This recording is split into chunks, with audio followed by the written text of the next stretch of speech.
Welcome to episode 14, Just Off the Plate podcast. I am here with Lawrence and Armando. My name is Cody. Thanks for listening. How we doing? Happy Thanksgiving. Happy Thanksgiving, man. I mean, Merry Christmas. After the fact. Yeah. Merry Christmas, because that's gonna be our next. Don't be one of those people. Don't be, as soon as Thanksgiving's over, you jump right into Christmas. Merry Christmas. I feel like he's that guy. I can see you being that guy, man. I'm really not that guy. I can care less. No, you're that guy. Or you're either the guy that already starts celebrating, or he never took the fucking decorations down. Fuck you. You're the guy that says Happy Holidays. Happy Holidays, because I'm going to be politically correct. Happy Holidays, everybody. Hold on. Shut the fuck up. I say Merry Christmas. I'm going to be politically correct? Yeah. And a Happy New Year. Nobody's ever accused me of that, being politically correct, but okay, I'll take it. What do you say? Do you say Merry Christmas, or do you say... I say fuck off, man. What the fuck I say? Fuck off. I see that you're lying. That's 5 F-bombs, and we are, minute and a half in? He just got that out of me right now. You notice I keep my composure. And this a-hole over here got me all riled up. Good job, man. Good job. If that was on your bucket list, thank you. Good job. Thank you. Congrats. Well, I guess we got to do something because there hasn't been any baseball. Stage left. Yeah, I know, man. Here's the thing. It was good to have I missed the baseball, but it was good not to have baseball. I didn't miss it. I was happy for the break. You know what? It didn't matter because if we had a game, we weren't playing because it rained its ass off. Exactly. It kind of worked out great with the baseball gods right there because I agree with you. If we would have got I disagree. I would have rather have a Saturday that I didn't play and it wasn't raining. That's true. Wait, what? Zoom, got me on my head. Say it one more time. I would rather have, when we're not playing, regardless of the weather, I would rather have a good Saturday than a rainy Saturday. That's true. Like a decent Saturday. I finally get a Saturday off, and now I got to deal with the rain. I could see that, but okay. Other than because it rained all day Saturday. Yeah. And I put you in a certain kind of mood, right? We're not talking to the hermit crab that stays in his house all day. I'm with you, but at the same time, when we and again we talked about 2020 is a different season.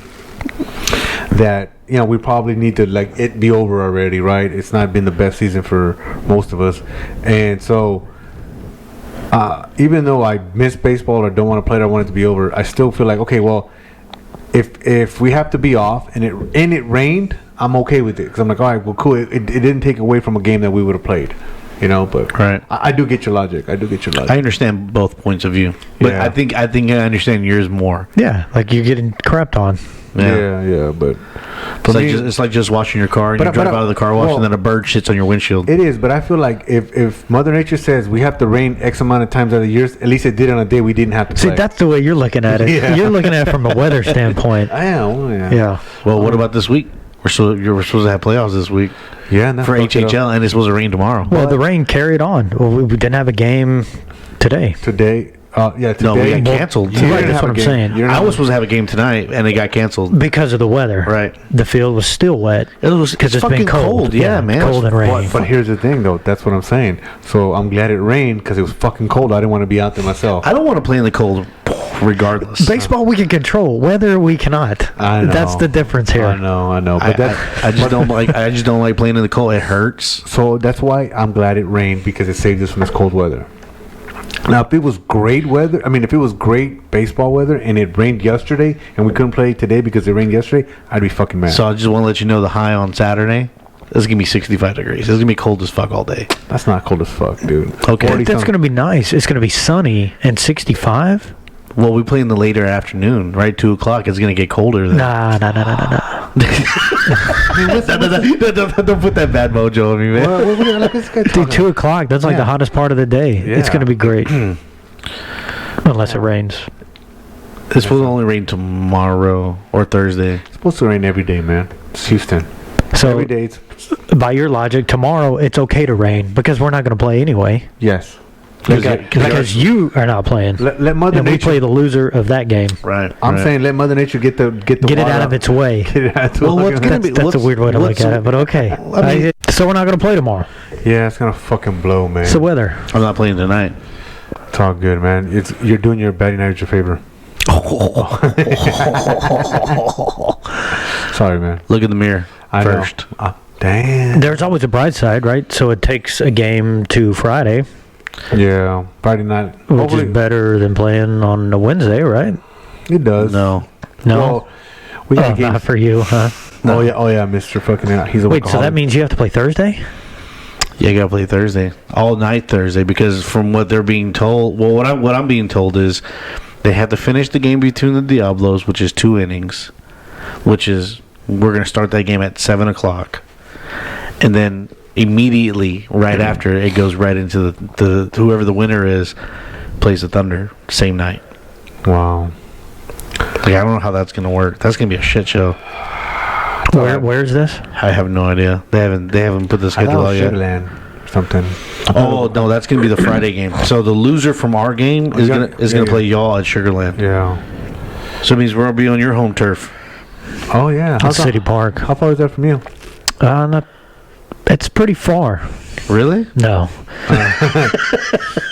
He's gonna roll on his bicycle. I can't see Cody riding a It's bike. too far to go to my house after the game, that's for sure. That's not what we were hinting at. Maybe that's what he was hinting at. Put a GPS tracker on Cody's truck. We don't even need it. I can find out where he lives, but I'm not gonna do that to him. I'm not the guy that's gonna stop up. I This will. is the guy. I will. He will. So I'll be like, Cody. It's near Constellation Field, oh, right? shit. You've been there. Yeah, it's on what is that? 90. It's on 90. So, but going toward Constellation, so it's probably like 4 lights before you get to Constellation Field on 6. Back off in that neighborhood. Y'all. By a school. There's a school. I think you mentioned the street name. I think it was like Derry Ashford, maybe. Possibly. Yeah, so it's one of those streets. But it's a numbered street, I think, that the park is actually on first or something. Yeah, there's like a tennis court out there. There's like 4 or 5 little league fields out there, and then the one big, decent sized field. It's not bad. I mean, no, it's bad. Okay. Field is shit. Whatever, man. Just You're gonna see it, dude, and you're gonna be like, "Damn, Mexican Are League." you? Let me ask you something. Are you gonna pitch against us? There is a possibility, Is there? I'd like to see that. and I'm gonna shut y'all down. Way No, I'd like you to shut us down. I'm But you won't. gonna drink some extra Mountain Dew that day. So that means you have to lose on Thursday. Yeah, we're purposely gonna throw that game. It's gonna be interesting if you do pitch against us. I doubt it. I actually prefer you to play second like you did last time and get me on limit. Why do you gotta hold grudges like that? Like, I hate when you do that. bring the past? Yeah. How about we could talk about all the shit that you did? Why? Nobody cares. Nobody out there cares. Don't ruin the legend. Yeah. The 2-time. Two-time legend out there, man. So, Coastal. So we're gonna start integrating that into the Yeah. show now. I think so. I think they're another league, and that's where everybody will tell you that if you're a batter and you want to get challenged by pitching, that's where you go. And that's been consistent since I was. And also vice versa. If you're a pitcher and you think you can mow down some people, that's the place to go. That's the place to go. I mean, if you want to be around a good, if you want to be against other starting pitchers that throw hard and got good pitching, that's the way to go. I should go out there and try out. Oh, that's what it is. Just right. I forgot you're a pitcher. No, I'm part-time pitcher, like weekend warrior type thing. Once a month maybe. Do you understand it? So, so it's a double elimination tournament. We'll see what happens. Cody's our resident expert. That's why we got him on here, man. You don't need an expert to see that that's what it is. Damn, he's diminishing my knowledge here of baseball. That's all good. All right, well, It's just poor research on our part. Poor preparation. Well, that's the info that was sent to us. So. but no, he's right. We should have prepared a little It's bit the more. 5 Ps. You know the 5 Ps? Prepare.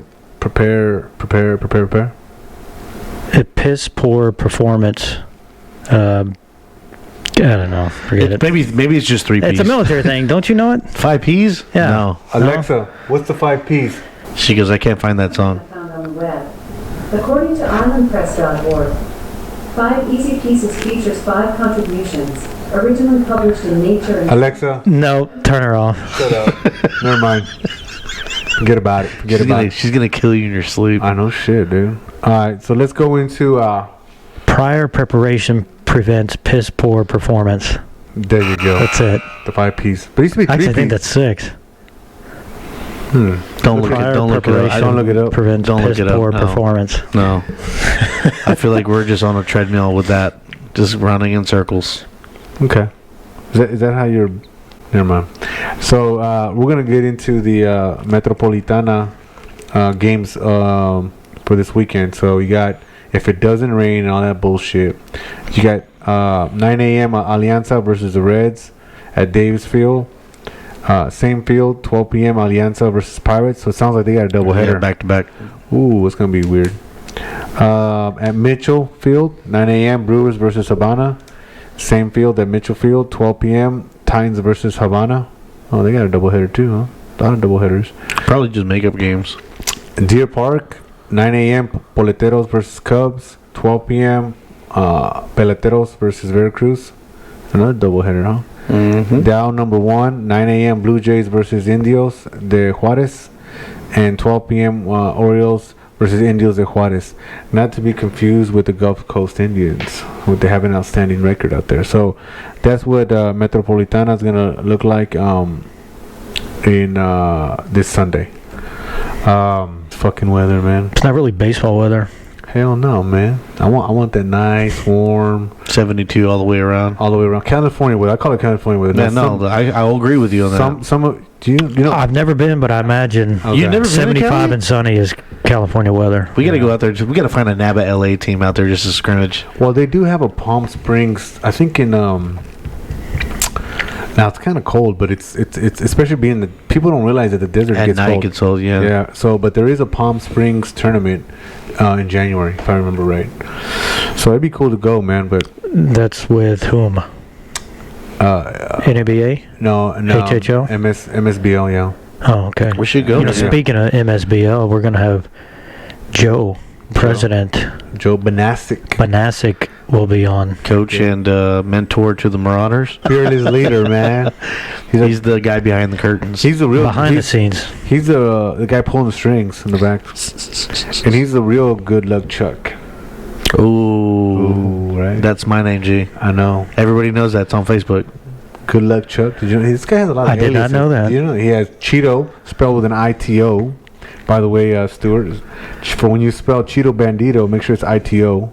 He spelled it like the chip, or He spelled it whatever. he spelled it like the chip, yeah. And then when he says that's not the way he spelled it, and I'm thinking he was gonna say CHETO. I'm like, you're stupid. That's not the way you spell No, it. that's weird. That's the name's already reserved for Coach Cheto. Okay. Yeah. Oh shit! There you go. And then I said, no, that's Cheto. And then he's like, no. And I said, he goes, no, it's I. And I said, oh shit, that does make sense. I think I have seen it that way. CHITO. Cheeto. So, but I like Cheetos like the chips, right? That makes more sense. We can Is get. it a chip? Cheeto? Right, it's funny, bro. When I think of a chip, I think it's something flat. That is not flat. No. Well, You know? if I Google chips, I'm pretty sure that'll pop up. But I do like Cheetos. I don't like Cheeto Puffs. But you see what I'm saying? Yeah. Like a Lay's. Dorito that's flat, a Frito's flat, Let's see what else is flat. Cheeto? Tostitos, whatever. Like a flat, like a Cheez-It? Like a chip. Yeah, Right, chip, like a- yeah, Like you're a sour cream and onion, whatever, baked lay. They're all Pringles, like thin. Pringles, They're all thin and Pringles. flat. Yeah. Well, they're all bad for you, though. So that's right. 'cause Cheetos a puff. There's Cheeto Puffs and you're a Cheeto Puff. No. Big Swole. No. Big Swole. I'm just here so I don't get fined. Or kicked off. Oh, goddamn. That's why you got a fan base, Cheeto. Okay, beast mode. Yeah, beast mode. I need you to be beast mode the last two Saturdays. of the Shout out to season. Marshawn Lynch. Yeah. What? I got his jersey too. I got to bring it on one day. Yeah, put it on. But next two seasons, I need you to go beast mode, man. Yeah, for sure. Last 2 games of the season, go wild and out. Yeah, we got to win out. So it's looking kind of shaky, but Well, I know the last game of the season is already kind of hyped up. yes, it is gonna be hyped up, dude. I want to shout out what's this dude's name on the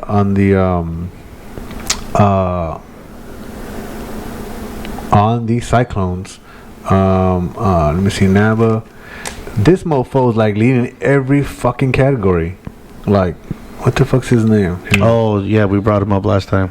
Did we? I mentioned his name. Yeah. Shit, but did you look at the stats? Yes, I saw. Yeah, I saw this. Like fucking home runs. Let me see. Here we go. Oh, the guy we talked about last week, Frank Mora. Frank Mora? There we go. the home run hitter. Yeah. Frank Remember he said the guy's just a beast at the plate. He swings out of his shoes on everything, and when he connects, it goes a long way. So Frank Mora has he's leading the league with 21 hits. Next guy is Trey Galvin, 20 hits, right? And the next guy is 17. So that's fairly. That's a close race. It's a close race. Then he got 4 home runs. Then you got Joe Garcia second with 3 home runs. Adam Ziegler with 3 home runs. Sorry, and then Carl Johnson with 2 home runs. So again, Frank Mora is leading that category. So we got hits, Home runs. What about singles, doubles, or triples? runs batted in 24. He has 24 RBIs. Okay, number 2 is Sammy.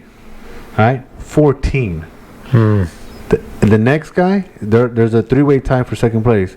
Tony Ramirez and Nolan Ellison. So he's like almost twice what second place is in RBIs. That's fucking amazing, man. And so the 3 categories that we have highlighted on the website, his face is in all 3 of them. Yeah.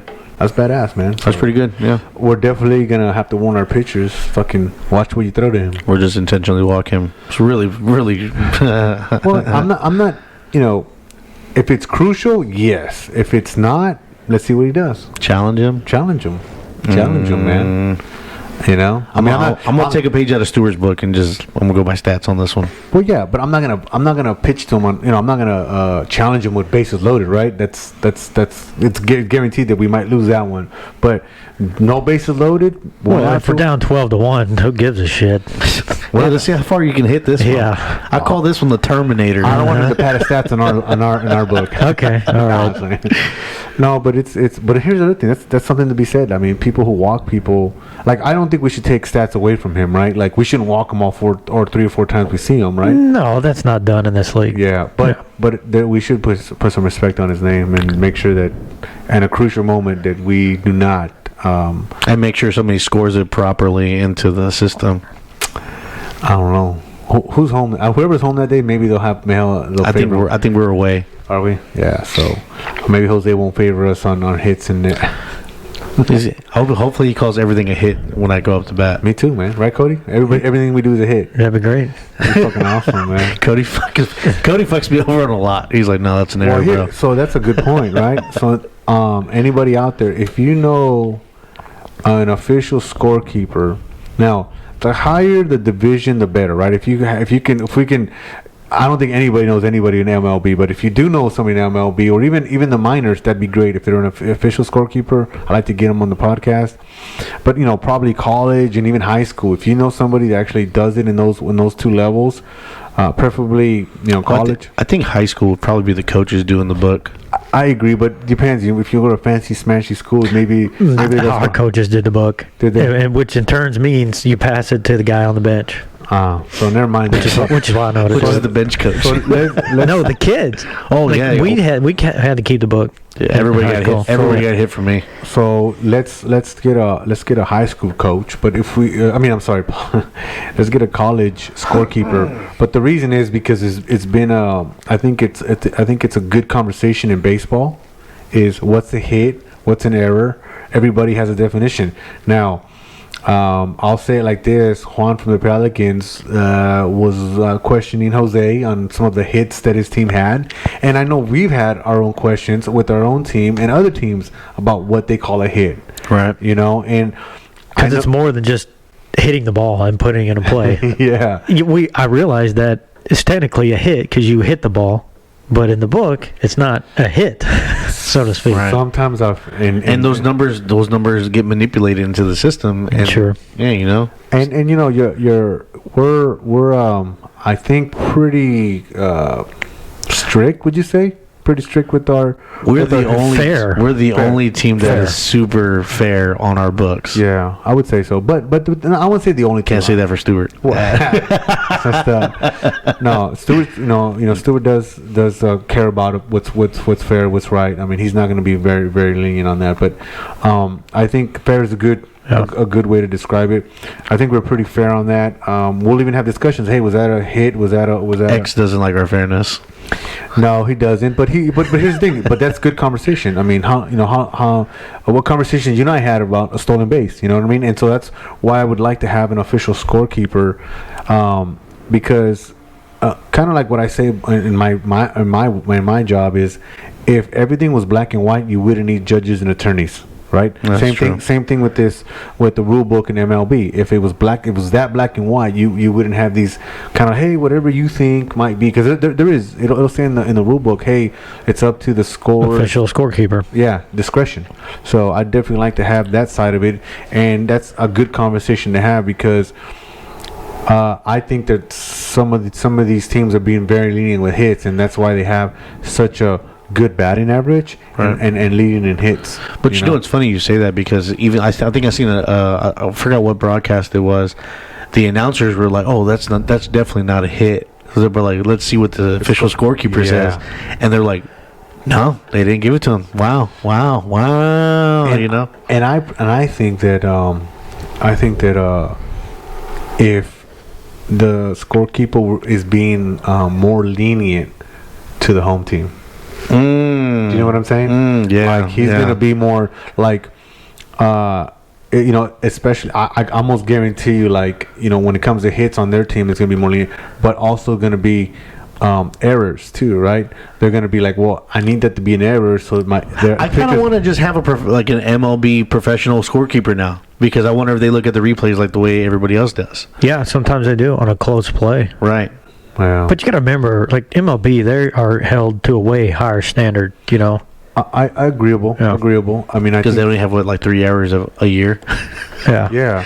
Well, But they make the plays. I mean, they Right. make the plays that you're supposed to make at that level. But the thing is that I hate to make excuses, but some of the infielders out there are hopefully will agree with me, is that the fields are not as pristine and predictable as an MLB, right? Like when we go play at Skeeters, even though we do have errors there because we all nervous, theoretically you can't blame it on the field, because it's a perfect field. The ball is going to bounce the way it's supposed to bounce. But it's these other fields where, if we've all been at MLB games, one, they take care of the field very well, and two, in between certain innings, they'll go out there and rake it down. Yeah. So it's as a infielder, you appreciate that shit. You're like, all right, cool, I got a flat surface again. Shit, they rake it down and then they re-wet it. Yeah. So It's like perfect every time you it's go out there. perfect, because everybody who's played any infield is known as that you go down for a ball and it takes a higher hop, or you're, let's say, coming down just halfway, and all of a sudden it'll skip and it'll go underneath your feet, and of course everybody's like, oh, you fucked that up, whatever. Well, the same thing can be said about some of the fields that play in the outfield. You got these fucking gopher holes that the fucking ball will always find. They take a weird Or hop. your foot finds it and you end up falling down because you lose your balance. Right. Yeah, and that's true. So that's why. But I mean, I still like to see anybody out there refer. If you know an official scorekeeper. I bet you Richard's son knows one. Yeah, Richard DeLeon's son. Yeah, I think he would know. Yeah. Hector, right? Is it Hector? I can't remember his name to save my life. I think it was Hector. Yeah. So We have him on live? Yeah. Yeah. Yeah, so Les Hector, if you get out there, or anybody really, but Hector, I think, would have a connection to somebody to talk to about that, because everybody argues it, until you're actually doing the book, and you start to think about, now that we're taking stats, like if you're in a league that doesn't do stats, you almost doesn't matter, right? You almost gonna call everything a hit. It doesn't really matter. But when you're in a league and you want your name to be up on that stat board, and you want to win that award for a batting award, whether you're a pitcher or a hitter, you wanna earn that bat and have that. I mean, like I have that bat. I mean, I feel proud of that bat. So It's nice you get to find a way to slip that in there. I just maybe next time I'll just carry it on my shoulder right here like this. So Yeah, no. one day you guys will be like I see what you're saying. You want the competition to be on a, no pun intended, level playing field. Yeah. Yeah. Because I've not gonna call nobody out, but I've seen some where I'm like, wow, you're too high up there on that hits board. Like Yeah. I don't think I you say had call that. them out. I will not. They know who they are. Call them out. Call them out. I'm like, man, you're too high on that. I played with you before. I don't think I've never seen you have that many hits in a game at all for you to be that high up on the I'll board. call them out. Jordan's one. Dang, Jordan. Jordan's a coach. I just like fucking with Jordan. That's all that is. There's a lot that goes into it. There's what the defensive player does. There's the velocity of the ball, how hard it was hit. If you want to know how to take a book, listen to this guy right here. This guy right here this is why he's on the podcast, because we love him. He's the expert, man. I wouldn't go that far. No, you're damn close. I'm just saying, there's so many variables that you have to account for. If it's a slow roller and you should get in front of the ball and you don't, that's an error. That should be a basic routine play. That's your opinion, right? Like that's why I'm saying I would love to know if that's what a scorekeeper takes, because we all do that, right? We all say, well, hey, watch Major League Baseball and you'll know. No, but what I'm saying is the velocity part of Yes. Is it? They'll say that? Well, Yeah. It's the commentator that says that. But is the scorekeeper agreeing with that? Because sometimes, like he said, I've seen it before where they'll say, oh, well, that should be an error or that whatever they say, sometimes it goes the opposite. And I would like to know what he made a decision on. Well, but basically, if you think it should be a routine play and it's not, the play is not made, I mean, that's an error. Do you think the scorekeepers that are employed by Major League Baseball are former baseball players or people that were just brought up to be raised to learn how to take a score of a book? I think they were, as a young child, they were brought up into this dark room, forced to watch. Because nobody ever sees him, right? Well, the official scorekeeper, well, where the hell is he? Yeah. He never gets interviewed. You never see him on TV. We don't know where he is. He almost looks like the guy from Who Wants to Be a Millionaire, where like you go up to you call the phone number and he's like in the shadows and shit. Because it's true, you don't know who the fuck that is. They never say a name, like umpires' names, right? Like hey, Joe West and Angel Hernandez, right? Those are some famous names, but nobody says hey, You Ricky ever Bobby? meet a guy on the bank line asking what he does? I'm official scorekeeper. No, you never. It's like, hey, where's John, the scorekeeper, at? Yeah. He's up there in the rafters with binoculars taking the game. Yeah, I remember when I first started. They don't want their identity known because players who get hits and it's recorded in there, they will seek revenge. Oh, for sure, dude. I mean, we confidential. So why is it that the like, okay, this is like an old tradition that I've seen growing up, is that like some people, when you take the scorebook, like the old paper one, they always want the umpire to sign it. The umpire don't mean shit because he's not taking score, he's not doing shit. Well, that's I think it's just to have the umpire of record put on the game. Oh, okay. Yeah. like a stamp of approval. But the scorekeeper should fucking do it. It's not approval. It's just hey, I was at the game. I was here. This is an official game. You know this. There's a elderly couple that go to every Astros game and they take the book every time. Why does he know that? I mean, I've heard of this. Yes. Yes, we should get them on the podcast because they've been doing it for fucking 40 fucking years. You know who does it? Ballard's dad does it. Ballard's dad does the scorekeeper. But now he does a scorer book. It'd be interesting in what his opinion is on that too. But so then you go from scorekeeper, right? Like, is that an error? Is that a hit? Then you go to the old school hand method of keeping the book on paper. On paper, not a lot of people know how to do that. I didn't learn until I probably didn't learn until I was like like 38, 39. No, well, I was gonna put an age to it, and then I was like, it doesn't make sense. It's more like it was like 3 or 4 years ago, right? Is when I learned, and it was at my son's game. And because when I first started playing, and you did not do it, you could not do it. I could not do it. It was because my son played ball, and then they gave me the book that hey, you play ball. Here's the book. And I said, that's exactly it. I play ball. I'm never here. Fucking hand was shaking and shit. Well, I was like, no, well, you know what I did? And this is what kills me about today's society is that there's nothing you can't know with YouTube, right? Like, how many times do we fix a headlight? How many times we fix our dryer, with YouTube, right? Somebody's gonna give you a class. So I went on YouTube. There's an expert everywhere. Everywhere, right? YouTube University, man. And so I went on YouTube and said, how do you keep score? And dude, I ain't gonna lie. There was one game I was so into it. I bought a like I did like the couples, like you said. I bought a scorebook and I would watch a game, and I would just I got into how to score. Like, all right, here's you do this, you do that.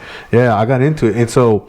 Well, it's a good way to stay in the game, you know. It does. No, Yeah. it gets you locked into the game. So hold on, you bought a scorebook and you watched a baseball, like an actual baseball game on TV, and you score it. Total nerd. Yep. There's nothing wrong with that. No, there's nothing wrong with that. I just want to clarify people that didn't know what the fuck that you were talking about. Yeah, That's pretty dope, dude. I never would try that because I mean, because I wanted to get better at it. I wanted to understand it, and like, because here's where it gets, where you have to separate fantasy versus reality, right? A baseball game is gonna go 9 innings perfectly. Like it's gonna go smooth, right? Our games, oh shit! You got to cross out the number 2 because courtesy runner, and the lineup went up twice. We batted around 3 times. Let me scratch off these innings. Exactly. So it can be a daunting, and then you messy got Eric. task. He just overthrew it to him, and he threw it over there. And it's like it gets crazy. So it's a fucking circus. That's what it is. So even though there's some people. It's a love-hate with the app, right? We use iScore. It's a love-hate relationship with iScore. So, or even Game Changer. I've used Game Changer. I'm too. scared of the app in general. You shouldn't be, but here, again, here's it looks overwhelming, but it's not. No, when I first held it, I was just like, "Fuck this." Yeah. The problem is there's 3 or 4 ways to do the same thing. Yeah, and that's what gets overwhelming. It does. What is the what mistake do we keep running into is people don't know the difference between a pinch runner and a courtesy runner. So when you do a pinch runner, it's basically you're substituting somebody in there for a player, right? Taking them out completely. Taking them out completely. So it fucks up the lineup. So anybody who plays at NABA and Chip, this is not a shot at you. Chip, you're a hitter, so just continue hitting. Chip's not subscribed to the channone, man. He doesn't. No, he does listen to it. Does he? No, because you know why? Remember, he's gonna get mad at me for saying that. No, listen, Chip's one of our best hitters on our team. Chip slowly has become a fan. He's one of the people that wants us to put it on an Apple podcast so he can just, while he's walking his dog, can listen to it. But how long does he walk his fucking dog for? Well, you do it in stages, right? You stop here, then you go. But maybe you get lost in our great podcast and you walk 2 hours, right? I was about to say, yeah, he's walking all over downtown. he ends up in fucking Galveston and shit. So, but here's the thing, though. That one play that was controversial in our team where we were all pointing everybody was pointing the finger at me like, hey, you should have got it, the one that went behind Chip. Yeah. And I don't know if you watched the podcast, Cheeto, I know he doesn't watch it as much, but do you remember that play I said, hey, I'm gonna show fucking X that I slid into that? I played it literally like a day or 2 after it aired. Chip went out there and called out X, hey man, you need to watch the podcast. Armando's calling you out on that play. So there was a little bit of I saw that. Yeah, a little bit. That's what he was doing, right? And it was a little bit of beef because I showed that one where I slid behind the pitcher. And the funny thing was, Chip was right. He goes, I like how you're calling me out, but you're not calling out your brother, Matthew. You're not calling out Matthew. And it's like, yeah, that's kind of true. I didn't call out Matthew. Matthew was playing shortstop. And that's the same, very similar play that I made, that I showed. He could have made the same play. But I was just messing with X because X is always, Speedy Gonzalez. So, great player. But it's funny. But it's still interesting, those score books and how you scored. And so that thing always messes up because... Well, there's no courtesy runner in, like, professional baseball. What the hell's a courtesy runner? Good point. Yeah. They just got a permanent so it's DH. kind of a new deal among men's league baseball. And why I think it's important to do a courtesy runner, because everybody has a myth that says, oh, okay, I go to courtesy run for Cheeto. Well, if I steal 2 bags, Cheeto gets it. And it shouldn't be that way. Cheeto shouldn't get the credit. So when you do the courtesy runner, I go in there, I get the credit for the stolen bases. I think that's horseshit, but whatever. but that's the truth, though, because you don't... So my stats will always be sucky. No, you just need to man up and stay on base.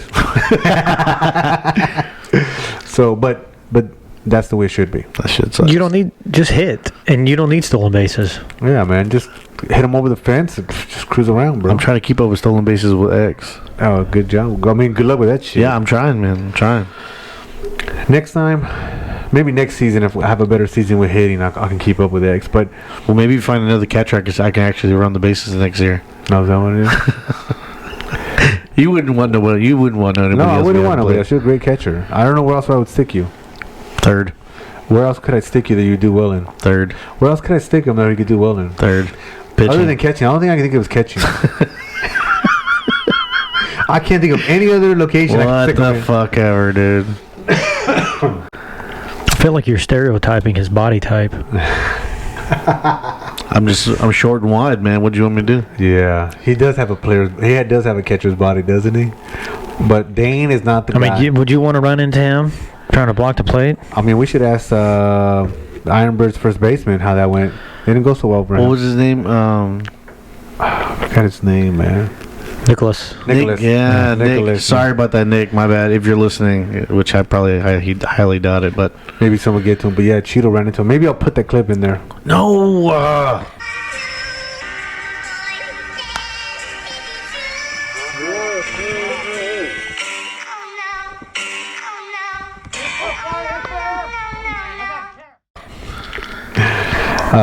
Isn't Joe calling?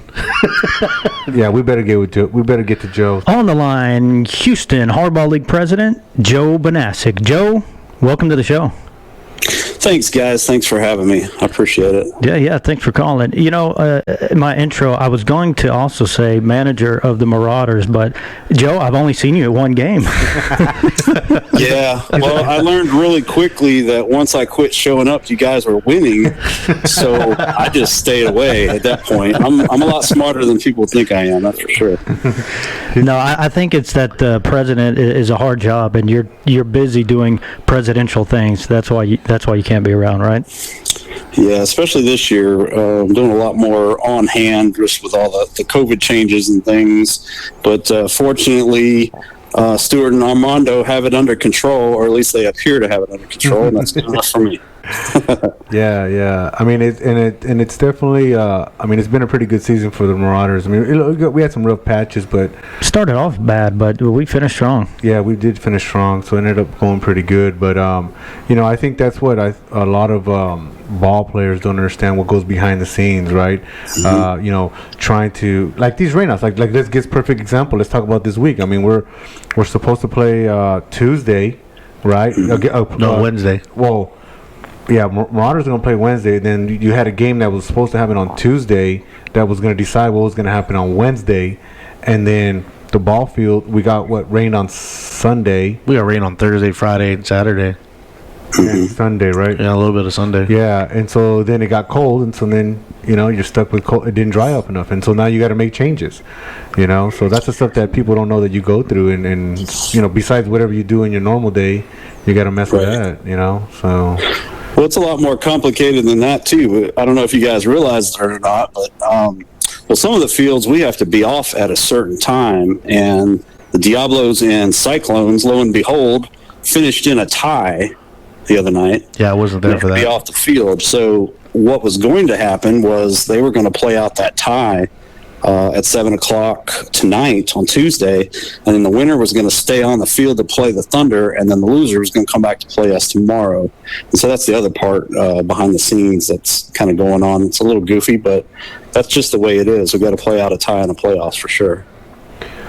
Yeah, and I think I mean, we ran into that before too. I think the first time we played it at Shield Park, where we realized, hey, there's a time limit and we got to get out at a certain time because the gates are locked. So yeah, definitely, it's frustrating, right? Not knowing. And then I think that game, I think the umpire showed up late too. I think you were at that game too, right? Yeah, that was the first. Yeah, we were there. We were changing start times on the Umpire Association. They got it confused. And anytime you play any lighted night games, you're going to run into some complications. Most neighborhoods there, nearby complexes, have ordinances where lights have to be out at a certain time. And so we're working around that as well. If it were, 12 hours of daylight, then maybe we would have a little more time. We wouldn't have to rush out of there. That's for sure. That game you're talking about, the way Joe explained it, the umpires were even showing up late because of miscommunication or whatever. But it was also a huge accident on one of those side streets, and it delayed the game because nobody was even there. Oh yeah, that's true. I remember that. So yeah, I mean, and those are the things that people don't know, right? That they don't understand. They think, oh man, why are these umpires this? But it's a lot of coordinating with the field, coordinating with the umpires, coordinating with the team managers. I mean, with the players. Because Shield Park is a hop, skip, and a jump away from Houston. It is. Yeah, and there's a lot of things that come together. So, any one given game, you could have 3 or 4 people with very important responsibilities that need to take care of what they need to take care of just so your game can go smooth. And a lot of times we don't realize that, one little thing can throw a kink in the whole game, and everything gets off. And then that kind of sets a domino effect of other circumstances. And next thing you know, you lose the game, and that's the reason. Yeah, right. and you're dealing with the weather. Even if everybody is on the same page and we're ready to play, and it starts pouring, there's nothing you can do. Yeah, there was one game when we were at the show park where I think we got the first half inning done. I was the leadoff batter, and I think I saw like maybe 4 or 5 pitches, and it started to rain, and we all had to book it. And it was just raining in that area. Nowhere else that you went into Houston down 290 wasn't raining, but it was raining right there. Because sometimes God doesn't like baseball, man. Yeah, we pissed off the baseball gods, but that's the thing, man. Like I think that again, people just don't understand that aspect. I mean, now that I'm thinking about that game now, it makes me think of, okay, we had the umpires that showed up late. Then all right, let's get the game going. We get it going, and then, hey, oh, shit, guess what? The lights are going to go out, and the gate's going to lock. Not only are the lights going to go out, but the gate's going to lock. So it was just like a big old panic. Like everything that could go wrong did go wrong. The only thing we were missing was rain. The only thing we were missing that day was the rain. But I think that's just reminiscent of 2020. Yeah. I mean, look at all the ties we had. Joe, have you ever seen this many ties in HHL? In a season? Well, I'll tell you one thing. Okay, so ties might be frustrating as a player, but when you're running a league, you got ties. That means that the parity is really good, right? So teams are matched up really well, and that's ultimately a goal. We can't really control everything, but and that kind of happens when you have lighted fields. You have your time restrictions, and then games do end up in a tie, unfortunately. And then for playoffs, obviously we can't have ties, so sometimes we have to reschedule those to finish those out occasionally. Yeah, that's true, because I was talking to somebody earlier that so I found out, like, at Coastal, why that one, there's an undefeated team that had 3 ties, and I was like, why do they have 3 ties? Because of the time. They don't have a lighted field, and so they just ended up in ties because daylight ran out. So, it's another thing that some people, like I said, just don't get. But I mean, that's got to be frustrating on your end too, right? I mean, because you're dealing with you got to make these phone calls. Hey, what the hell's going on? You got people probably texting you, calling you. It's got to be a little frustrating at times, I bet. Well, I mean, you're always on call anytime there's a game being played, so I'm never really off per se. So, on a Sunday afternoon, maybe I personally don't have a game. But with 12 games on the schedule, something's going to happen. You're typically going to get a call for something. If it's not the weather, it's umpires run a little late, or just some misunderstanding of what field they're supposed to be at. But that's just part of it. That's just part of running the league, and you just kind of roll through the punches. And I will tell you, if any of you guys have kids that play select ball, you start playing on these time limit games, like in round robins and such, or pool play, like early on, you'll see a lot of ties there as well. Just the time constraints. That's really all it comes down to, is you have time constraints.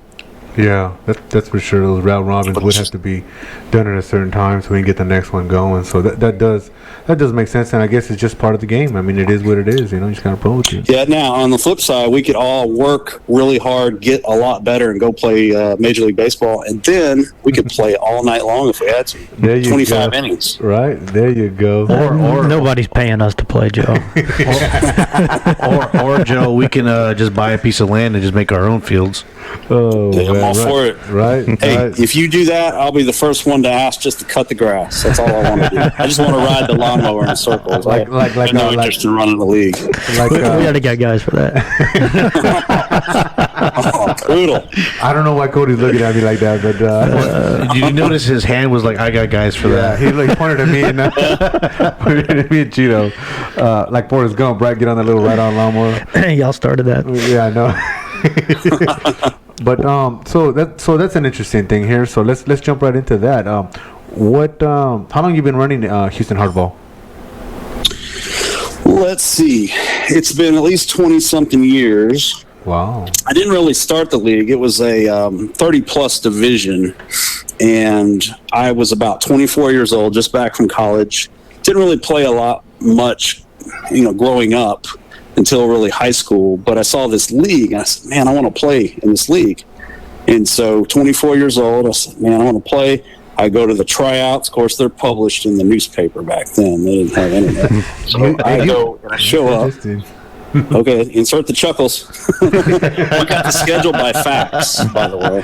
Oh, man. So you had to get on the fax list. Anyway, that's a whole other show, right? No, I think that's cool. There was 4 teams, and they were all in their 20s. And what it was is the 30 and up men's senior baseball league of Houston was trying to expand and have more teams. So the theory was you get guys in your 20s, and they grow older, and they move into the 30s, the 40s, etc. So that lasted about a year, and then after a year, they realized that those guys, they fist fight, they bring beer, they don't pay their fees, so they dropped our division. And when they dropped our division, by default, no one wanted to run our 4 teams, and then that's about the time where I still wanted to play, because I'm not burnt out or anything, so I just wanted to play. And then I ended up running that division, and then fast forward to today, which, rode the ups and downs. But that's kind of the long story short was that's where we started. Wow. That's really interesting. So it was like a softball league when you first started. It sounds like fighting and drinking beer on Like the field. a beer league, yeah. Yeah, I mean, for some guys, it's every man's dream come true. But when you have some of these fields and places, you just can't do that. Yeah. I mean, you just can't. You got to grow up eventually, right? Yeah. And so here's what He didn't like that, Joe. He doesn't. He still sings that. Toys R Us song. I don't want to grow. Well, shit, I'm 41. I'm still playing the game, so I love it. Yeah. But I want to go back to the faxing because because this is what's interesting. Because here's the thing, I'm 41, so I remember faxing. I remember getting the phone calls. You leave home and all of a sudden, hey, where were you? Oh, I was out and about in the store. Oh, I've been trying to call you. Or you check your answering machine. You check your pager. And you check your pager, right? Call from a payphone. Right. So Your beeper. yeah, you check your beeper, right? So Didn't have quarters. Yeah, all kinds of you had to go to payphone, right? So there's a lot of stuff there that's pretty interesting about that. And then wait, you said fax machine. What else did he say? The Newspaper. Newspaper. Do you have any newspaper articles about that? That'd be cool to like if you could scan that over. I'd like to look at that. Scan it and fax it over to you. Yeah, scan it and fax it over to me. I think I have a picture of it chiseled into a rock somewhere. Yeah, now I'm gonna have to If Joe can remember the exact time period that was in, I think you can order the newspaper clippings from that era still. Let's go to the archives. Yeah, man. Houston Chronicle or Houston Post. So you can go, dude, that would be fucking Houston awesome. Chronicle. Hey, so anybody out there that wants to do some research, Do you remember, Joe? Do you remember what section of the newspaper it was? I believe they had a section it was sports. It was the sports section, but there was like a couple pages that just had scores. And so the way it would work is there was like a weekly publication that would go out, and actually somebody in the 30 and up division would submit the scores to the Chronicle, and they would actually post them in the newspaper. Wow. So you could see them on paper print. You could see that. Now, if you wanted to get the schedule, you had to really rely on your manager. That's pretty cool, man. It is. I wonder if we could could do that sign up now. Yeah. Put it you be in the can't rely on Sunday your manager paper. now. Wow. Now it's like you got a website, you got an app. Yeah. If you can't figure it out by then, it's on you. All right. Things have changed, right? I mean, you've definitely seen the way the from 20 years ago to now how the league has progressed. I mean, everything's now websites and. I think Joe's adapted well though. Yeah. Yeah, I mean, we got the AJHL. We have to, right? Yeah, Adapt or die. Adapt or die, because I think that's how I found Houston Hardball was the first league I played in. And do you remember? He was a manager of the Hooks. What was his name? You remember him? Manager of the Was Hooks. it Kevin? No. 30 and Mike? up. Mike. Yeah, Mike Griffin. Mike Griffin, yeah. Yeah, Mike, and he drafted me in I think 2014 or something, like 2016, but I think I just Googled it and then your website came up, and I think it was like this is before social media really. I mean, other than MySpace, Right. but it was just a Google, amateur baseball, and there was Houston Hardball, and I remember going to the tryouts, and it was cool, man. It was really. You really felt like you back in high school when you were trying out for the high school team, So it was kind of neat. So you're saying you were nervous at the tryouts? Oh, I was, man. Oh, believe me, I was, man. I was really nervous, man. I was like, oh man, am I gonna do this? And you had some guys out there talking about. I remember going. I mean, I haven't played in a while. Well, when you were talking to the 30 and up guys, they were talking about 20 years. They hadn't, that's a while for them, right? But then I think I remember going to the open division 18 and up, just because I didn't know until I got already picked up on the 30 and up, but I didn't know about the open, and I think I just went just to go. And those guys, when they're like, "Oh, I haven't played in a while," they're talking about months or weeks, right? They're not talking about years. You know what I mean? Right. It was a contrast difference in the players from open division to 30 and up. Yeah. Yeah, for sure. And the more time you're away from baseball, your mind still does what it used to do when you in your teens and 20s, but your body doesn't always keep up with it. It doesn't let you do it sometimes. What we find out. Yeah, well, there was definitely. I was around a lot of injuries. There was a lot of players that hadn't played in 20 years, and you're like you said, you're in your mind, you're still a kid, and you want to throw 85, 90 like you thought you threw in high school or whatever, and you blow out your arm because you're not prepared for it. Your body's not prepared for it. So we were on the Twins, and we had this guy who just turned 30, lefty. He threw pretty hard. I think he threw in the 80s, and he blew out his arm. Like, he didn't even make it to the first game of the season. He blew out his arm. He had to go get surgery, and I've never seen from him again. Yeah, so conditioning is definitely part of it, and we see a lot of guys that come out to the tryouts for the first time in a long time actually get injured in tryouts, and we have to sometimes tell them to tone it down a little bit because we don't want you to get hurt. We're just getting started, and it's definitely. How baseball is. You have to be in shape. You can't just show up and play. Joe, do you remember the 4 original team names?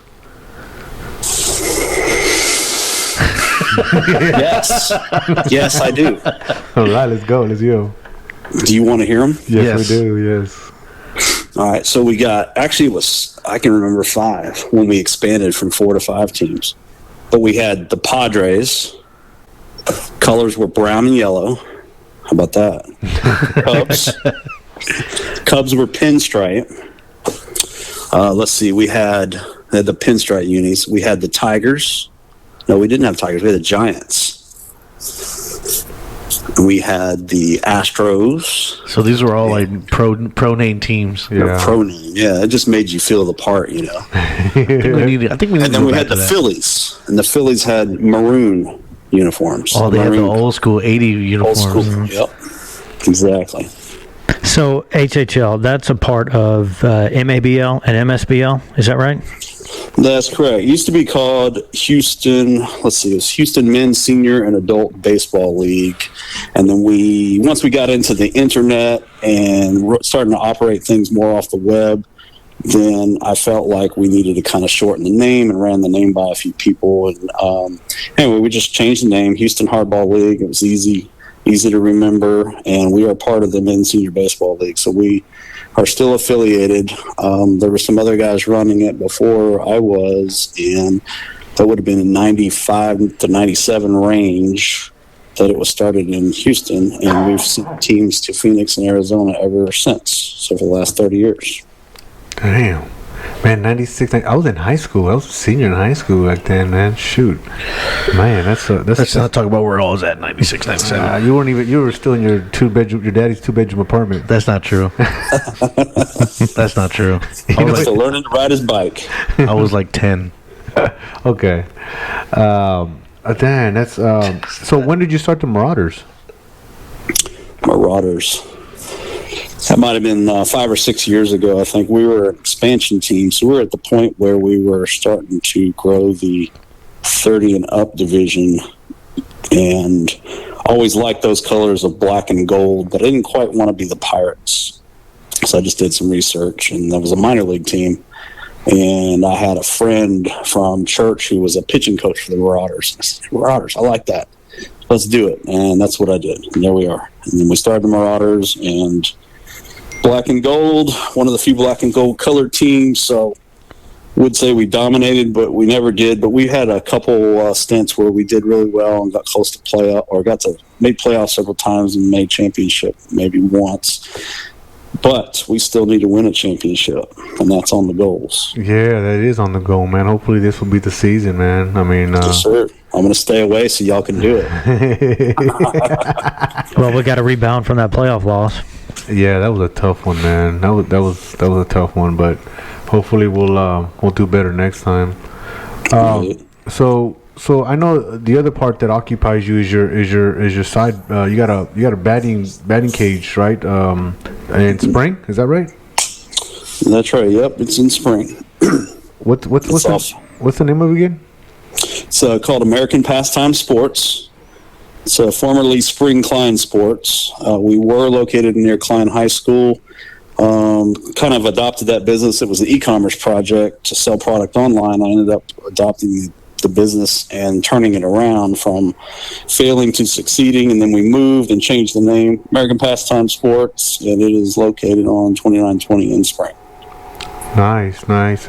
So, how long, you just recently? I think I've noticed on your Facebook you just recently moved locations, or you got some kind of construction going near there or something like that. We do. We're kind of an old school facility, and we have some iron mics, the coin-op iron mics that I saved that were from the original Spring Klein Sports that a lot of the customers used as kids. So we brought those there. They're now bringing their kids, and even grandparents are now bringing their grandkids. And anyway, we got several generations coming back through there that used to go to the old Spring Klein. And so one of the services we added once we moved is private instruction. So we have several former high-level players and coaches that have played or coached at the high A level or in the majors that are teaching private instruction there now. Oh wow! You ever hit off those iron mics, Mondo? I can't. Are those ones? That's the big blue one, right? That sits on the ground with that arm that and it throws it at you. Oh yeah. It's been a while though. Yeah, it's been a while. I've been meaning to go out to your facility. It's just it's all the way up there in Spring, so I just got to find my one day. Cody and Cheeto, we got to find our way over there, man, and just go try all those out. Are we going for free? Because we know Joe. No. Yeah, absolutely. And let me know when you're coming. I'll get you free parking. No, he said succeeding business. He can't be giving away everything. Look. Hey man, we gave him a plug in the show. Listen, I take care of you, man. Listen, Joe. Those deals are worked after the show. Since he put you on blast like that, I'm gonna tell you like this: when we go over there, tell him to wash your vehicle for free. Since he does detailing, right? Yeah, you know I'll do that for Joe, not for you. I know. Yeah, we got running water over there. So yeah, they were good. That's all I need, man. Detail it, man. Like so, me and Cody be hitting cages while you're out there washing his car because you need the cages. I do. But you know what? I'm not that far behind you. I'm in 300s now. I broke 300 now, so I don't want to hear it. You broke 300 with the Marauders? No. You know what? Actually, no. Take it back. I do hit better with Marauders. I don't know what I gotta see what my average is in Marauders, but I think I do hit better with Marauders than Pirates. But it's all good, man. Joe, so what do you guys do over there? Cage rentals, lessons, stuff like that? Yeah, so we have private lessons. We do have cage rentals. You can buy tokens and hit in the machine, and we also have memberships. So we have team memberships and individual memberships where you can use the facility on a regular basis at a discounted price. Oh, that's cool. And your countertop is made of broken bats, right? Yeah. It is. And really? Some of the guys' broken bats are world famous Marauders. Yeah. So some of the bats in there. So maybe when you come, I'll give you a tour. Ooh. And I'll show you the famous Ronnie Villarreal bat that's on the shelf. Oh yeah, Ronnie, man. Ronnie's been playing. How long? He's been playing with you since you started it, or how long has Ronnie been playing with you? Yeah, since the inception of the Marauders, so 5 or 6 years. Yeah, he's been there. Just been me and Ronnie from the beginning. How'd you find Ronnie? Everybody else has come over time. What's that? How'd you find Ronnie? Ronnie came in. He was a friend of another guy on the team, and the other guy quit, but Ronnie stayed. So he was a really good pickup. Ronnie's solid. You couldn't tell his age. Oh, not at all. I mean, he's probably in better shape than most guys on that team for sure. I think 100%. I think me and Ronnie always, when we see each other, we're like, I want to be like you when I get older, Ronnie. Dude, Ronnie's one of those guys, man, that you can't beat him, join him, right? Ronnie was the only catcher, because I love stealing. Ronnie was the only catcher that I would really, really think about when I was stealing, that I had to make sure I got a good jump. Because you're looking for a pass ball. Right? But he definitely had a cannon on him, man. And I remember when I would, I was on the hooks and then the toros, that, Ronnie was like, hey, man, I got to make sure I'm on point. If I'm going to steal on this, I got to make sure I'm on point. And I remember, and I don't know if Ronnie remembers this, but remember we got to play one year we got to play at the Minute Maid Park, and I got on base, and Ronnie was behind the plate. I want to steal second. Obviously, he wants to hose somebody out at second. I didn't want to be his victim, so You didn't steal? He pitched out. Wow. I knew he knew what I was gonna do, so I was like, I'm not giving him the satisfaction. So I faked like I was gonna go, and then he pitched out. So, but here's the thing: it's respect, right? I respect his arm, and he respects my speed because he was pitching out. Like, I need to make sure I'm gonna throw this dude out, Right. So, but I ended up being on the Marauders, and me and Ronnie get along just fine. We're one of the older. Pedro, and him are probably one of the older players on the team, because I know like Ronnie's 50 something. Yep. I don't know how old Pedro is, but I'm 41. So, but the great thing about having that connection with MSBL and MABL was that we do the tournaments, and you and I have been a part of the tournaments that Dean from the Cyclones is taking the team up there, and that's fun out there, right? I mean, you've been out there every year, you said, I think, if I remember it. Myself, I try to go every other year. I can't always make every year, but I certainly try to go as many times as I can. I've been out there at least a dozen years probably, but it's a blast every time. I mean, it just really is. It's just great to get away, play on beautiful fields, beautiful weather. Yeah, and just hang with the guys. Yeah, it is. We had a good time. I mean, I think when we were out there, it was Ray, Dean, and we had a good time, good camaraderie. We had Pedro too, and a lot of good players out there. And one of the things I do remember that you have a pretty good close relationship with Mike. Is it Mike Seeger? Steve Seeger. Steve Sigler, yes sir. Sigler, yeah. How long have you known him? He's the MSBL MABL president. Is that right? Did I say that right? Yeah, so he's the founder and the president of the Men's Senior Baseball League, and so he started it in, I get my years right, 95, I believe, and 91, 92. Oh, I don't know now. Don't quote me on that part, but he's the founder, and the original leagues was in New York City, and they fly out to Phoenix to go play against other teams from other cities. Actually, I believe they played against their own teams in Phoenix initially, and then other cities soon joined in, and then it just kind of trended and grew from there. That's pretty cool. Yeah, that's amazing, because I know when we were up there last time, you were in there talking to him. I mean, not a lot of people get to talk to him like the way you were. I mean, he said like he knew you very well. So, Joe said he's been doing it for 20 plus years. Yeah. You kind of build a Yeah, I mean, I'll be reputation. honest. When I get there, they take me to the front of the line, and I go in. How's Steve? you know Like what's when you go there, like, oh, Joe's here, come in. You So got really, all it is, that speed pass. I mean, it's respect. We do have a good working relationship, but I communicate with him. I've leaned on him a lot for advice and issues, but he knows I'm loyal to MSPL and support him, and we surely work hard to get our teams to participate in his tournaments. Yeah, I think, and I saw that. I mean, I saw that it wasn't just a normal, hey, this is a manager coming in to talk to the founder. I could see that was that relationship. And the funny thing was, I don't know if we told you this, but when there was something, I think you texted one of us and said, hey man, I forgot something in the car, can you bring it up? And we go up there, and there's literally like a bodyguard at the door. Like, he was like, I was like, hey, I need to get something to him. He's like, who are you guys? Like, he stopped us like a bodyguard. Like, who are you guys? I was like, hey, well, it's Joe. I mean, see that guy right there? That's Joe. We're gonna give him this piece of paper. He wanted this. He's expecting us. And he goes, hold on. And I think we gave it to him, and he gave it to you. It was like the funniest thing ever. No. I'll handle it from here. Yeah, exactly. Get your peons out of here. Get out of here. You know. At least it didn't put you through a metal detector or anything, man. No, it was funny, man. It was kind of cool, man. It's the goatee, man. What it was, huh? It was the goatee. I think it was me and Ray. That's probably like, who are these two thugs?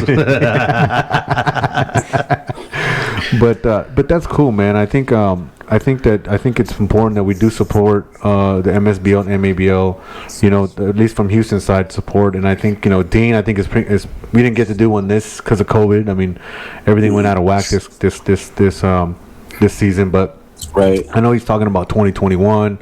And I know we've done the Austin, the Texas Cup. Cody's been part of that. Yeah, We did the Texas Cup. Yeah. You know, you were there when we went, I think, into the playoffs. That wasn't the championship game, right? The last game in Austin.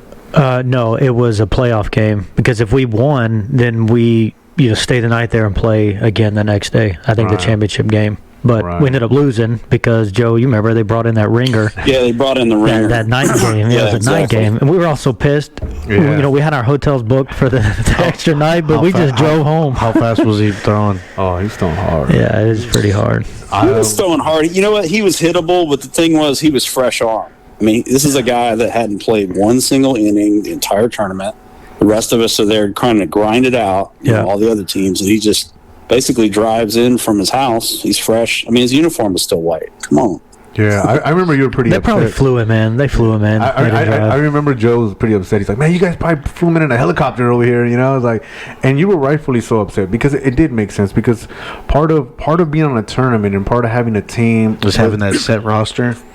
Having that set roster, but having that hey, I need to have enough players because we're playing double headers, we're playing back-to-back games, we're playing back-to-back days, so you're rotating players, you're rotating pitchers, you're doing that. If you're just gonna bring this guy, if you're gonna bring basically a fresh team, because not only was a pitcher new, there was a few other guys. Oh yeah, all the guys in the because we had just played that team and we beat them, and that was a different looking team. Yeah, it was not the same guys out there. Yeah, it wasn't. And it always seems like home cooking when you got an Austin team and you're in Austin. And I confronted the director about it, and we talked about it, and we've since patched it up, but I found all the loopholes in his rules that could allow for something like that to happen. But he assured that wouldn't happen ever again. He was going to change the rules, or at least put that in there, that you got to participate somewhere in the tournament. But we've never crossed that bridge since, because here we are, COVID 2020. Oh, yeah. And things changed. So we'll see. But with all that being said, we will be hosting a regional tournament in Houston July 4th weekend. Awesome. That's breaking news coming on your show right now. Awesome. All right. We got the exclusive. Yeah. Nice. So Texas Cup, right? That's what we're going to call it? Texas Cup? Or no? I believe so. Okay. Yeah. Do you know what field you're going to hold it at? I am not going to say because somebody might ruin it for me. Plus, I'm superstitious. So, Yeah. Is it somewhere? Is it somewhere we can barbecue at? it could be. No, the only reason I say that is because my daughter's birthday is July 4th. So, I mean, I'll bring the barbecue pad I feel out. like you're being So he's asking if it's a city park or not. She would probably want nothing more than to see her dad play baseball. Yeah, that's what I'm saying. Thank you, Joe. Thank you. He would not. That's exactly your daughter. She wants her fajitas and rice and beans. Her birthday wish is for her dad to have fun on her birthday. That's what it is. That's exactly what it is. Oh, I forgot my That's what I would do. My priorities are fucked up. I forgot. My bad. It's baseball. I'm sure they're having hot dogs. Buy a hot dog. Yeah, man. Because we you hosted Texas Cup. I remember it was around July too. I just don't remember what year it was, but it was a few years ago. We had it here in Houston. How many times have you hosted it? Was that the only time you hosted it? That was the last one, I believe. We've probably hosted it 3 or 4 times, but the way it used to work, it would go Dallas, San Antonio, Austin, Houston. Not necessarily in that order, but every 4 years it would be in Houston. Every 4 years it'd be in the other cities. And then just a change of field availability, a change of directors. And then Dallas kind of dropped off a little bit. And then same thing happened in San Antonio. Then it was just Austin and Houston going back and forth. And so now it's every other year. It's a shorter drive. I never had the opportunity to play in the Texas Cup, so I'm pretty excited about this one coming. Yeah, I mean, I think it's fun, man, and you're playing people from different teams. Now, did the other two cities drop off because of lack of participation, or maybe couldn't get the fields, maybe, or like something? The turnout.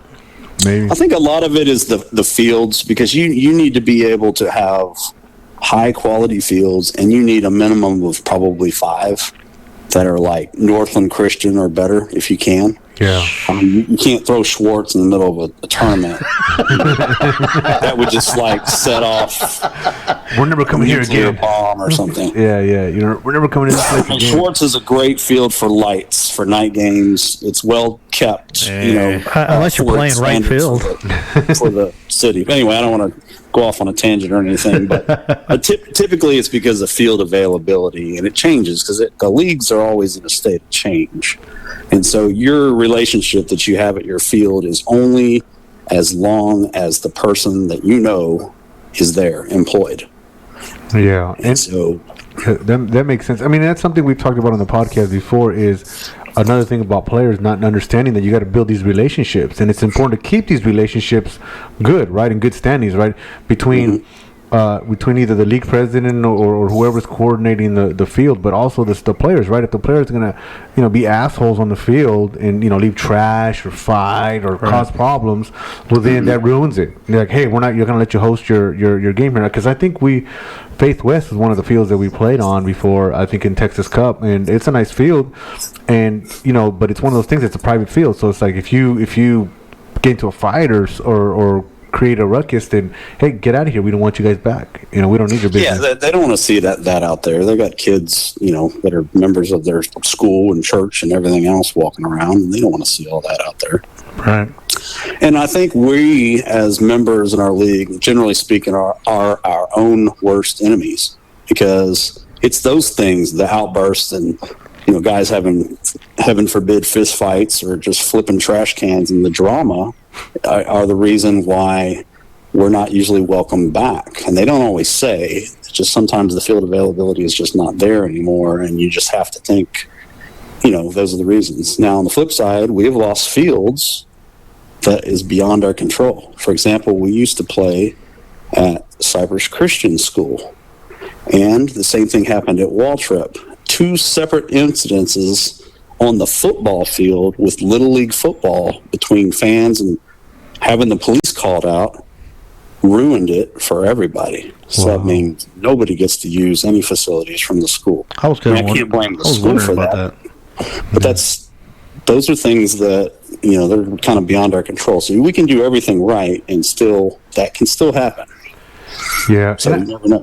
And that's a good story, because sometimes people are like, well, why aren't we playing there? And nobody knows why. And it's not necessarily that we need to know why, but I think that I would like the listeners to understand that, hey, there's reasons why. If it was available, Joe's gonna get it for us, right? That he's not holding out fields on us because he wants us to play in certain fields. No, he's doing it because, hey man, something happened, whether it's our fault or, like in the case of Waltrip, not our fault. They just said, hey, we don't want nobody else renting this field. No more people who are not going to this school or whatever, are not affiliated to this school, can play here. So it's I think it's an important thing to put out there. It's not just you're holding out on fields. It's hey, some things are just out of your hands. Nothing you can do about it. Yeah, I mean, we've played at Stratford High School for years, and it's a beautiful field. And the coach just simply changed schools, and he's coaching now over at Seven Lakes.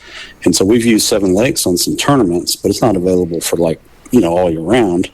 But Coach Martirosian, I mean, he loved us out there. We loved him. It was great. But sometimes things just change, and it's nothing personal. But the new guy comes in. He's not really interested in renting it out, to a bunch of men's leagues. They're just not interested. So, bunch of old geezers out there just running around, leaving cigarette butts and fucking. To elaborate more on what Armando was talking about, keeping the relationships with those type of people that have that plugged in order for us to play. Right. Look what happened at the beginning of 2020. Right, the whole COVID thing. There's a lot of leagues not playing because of that reason, right? Because of COVID. Right. And granted, the HHL season didn't start till late July, early August. Mm-hmm. But you made it happen. You know, same thing with NABA. Like we've been playing since March in NABA, and it just the coordination. You know what I'm saying? A lot of people don't realize that. Like you said, people don't really realize how much they go to. Like as presidents wise, just keeping those relationships. You know, and I thank you for that, Joe. Thank you. Yeah, for sure, definitely. I definitely, because this is the first league I played in, and it's always been fun, playing in this league, and it's one of those things that. I definitely want to highlight that show our appreciation for you and why I wanted to get the backstory, or we wanted to get the backstory of Houston Hardball. Yeah. Well, you didn't give up. I appreciate the kind words, and you're welcome. I do this for fun. I really enjoy it. I treat everybody in the league like they're my friend, even if I don't know them. I've never done this with dollar signs in my eyes or anything like that. But it is ongoing. I mean, I still have a great working relationship with the city of Houston, but that doesn't matter in this case because there's, protocols and things have been stated, closed down, for safety concerns. And that's just beyond an outside user's control for sure. I remember when I first started, and somebody's like, "Hey, man, that's the president of the league," and I used to get all nervous. Yeah, never did I think I was gonna be on your team, Joe. Like I just thought it was fucking funny that oh shit, that's Joe. And then I would sit there and laugh because I would. You'd go up to bat, and I gotta believe, man, that umpire's got to be sweating back there because he's like, if he makes the wrong call, you never come back out here again. You know what's funny? The funny you say that because Philip, remember if Philip said that he first started umpiring at HHL, so I'm pretty sure he essentially made his way around and was umpiring one of Joe's games and was like, "Fuck, I can't fuck this up. You can't fuck this up, yeah, Joe." Should I ring him up? Because you guys see it differently than I do. I get up at the batter's box. And they start calling like crazy strikes on me because they don't want to show any favoritism. It's like ball outside. I'm going to walk. And like, that's funny. If it really indeed is a strike, and this has happened too, it was a strike. They should have rang me up, but they let me walk. Ooh, man! And I got the whole other team chirping at me. What the boop? Oh, that's funny. You only walked him because he's the president. Yeah, I never thought about that, but that makes sense with what you're saying. Yeah, but most of the umpires don't even know who I am, anyways, and I don't pay their checks. You guys do. All the teams pay the umpire bills because that typically doesn't come into the league. That's separate. They get paid separately from that, so they don't really know who I am. But I will say there's a couple years I suspected that I was leading the league and getting hit by pitches. I will say that. Oh, dang. I know when I was on the Thunder when I first came into the league, and they said, "Well, yeah, the president of the league plays on the Marauders." I like you said, man, I got nervous, dude. I was just like, I don't want to do anything stupid. I like playing in this league. Yeah, for sure, man. You're on your best behavior, man. That's what it is. The pitcher's nervous, and he just hits you by accident. He's trying to deliver a perfect strike. He's thinking one's too hard, and it hits you. I think I pitched against Joe a few times. I'm going to give him a ball right down the middle. I'm going to let him hit a home run. Up to, here you go, Joe. Do what you I'm not going to do much with it if you throw it down the middle anyway. So, you really got nothing to lose. Hey, the shortstop triple pumps just to make sure he gets the first base. It's like, come on, Joe, run faster. That's not an error. That's a hit. Joe, you talk about when you first started expanding the 30 and up league or division. And I know you have others, the Open, the Senior League. Who would you say your biggest market is? Who do you have more returning players?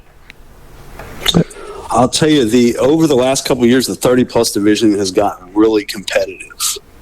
And it grew to maybe 10 teams or so before some of those guys started filtering into the 40-plus division.